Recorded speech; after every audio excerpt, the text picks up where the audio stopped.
박 전 대통령의 비선 실세로 불리며 국정농단 중심에 있던 일명 강남 아줌마 최서원. 국민 앞에 처음으로 모습을 드러낸 날, 2016년 10월의 마지막 날입니다.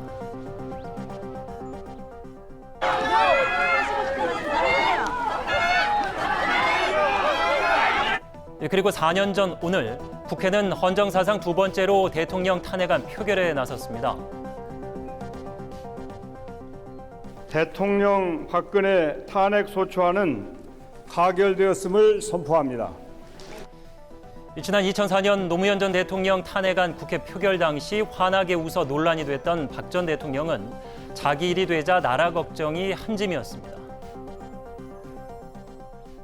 기업 구조조정 가시화, 조류 인플루엔자 확산 등에 따라 홀로 사시는 어르신, 결식 아동, 에너지 빈곤층을 비롯해서 안타까운 심정입니다. 당시 박 전 대통령에게 국민 뜻을 따르라고 충고하고 헌법재판소에서 박 전 대통령 탄핵 인용이 만장일치로 결정난 다음 날 테니스를 즐겼던 이명박 전 대통령. 이 두 전직 대통령의 현재는 어떻습니까? 역대 대통령 중 최장 수감 기록 연일 경신, 형기를 모두 채운다면 95세인 2036년. 그리고 김종인 비대위원장, 이 사안에 대국민 사과를 해야 한다는 의견을 거듭 피력해왔습니다. 돌아오는 4월 7일에 서울시장 보궐선거라고 생각합니다. 당이 국민의 마음을 어떻게 하면 다시 얻을 수 있느냐 하는 이 노력에 대해서 다 같이 협력을 좀 해주겠습니다. 국민의힘이 내년 재보궐선거와 내후년 대선에서 승리하려면 중도층을 안아야 한다.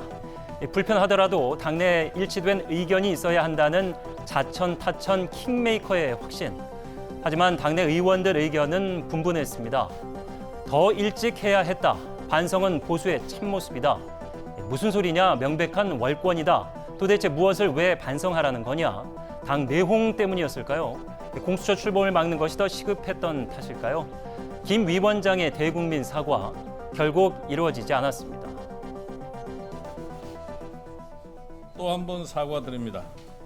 이 당의 행태가 여러 번 실망스럽고 모두 포기하는 건지 이번 총선에서 통합당에 한 번만 기회를 주시면 제가 이렇게 무릎을 꿇습니다.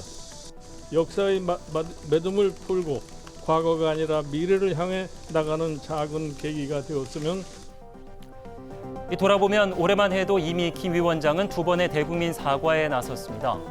올해 들어 세 번째 대국민 사과를 앞두고 보수정당 수장으로서 책임감 있고 용기 있는 발언이 기대된다는 목소리가 커지고 있지만 그것이 과연 국민의 힘을 대표하는 목소리라고 볼 수 있겠냐는 의문도 상당합니다.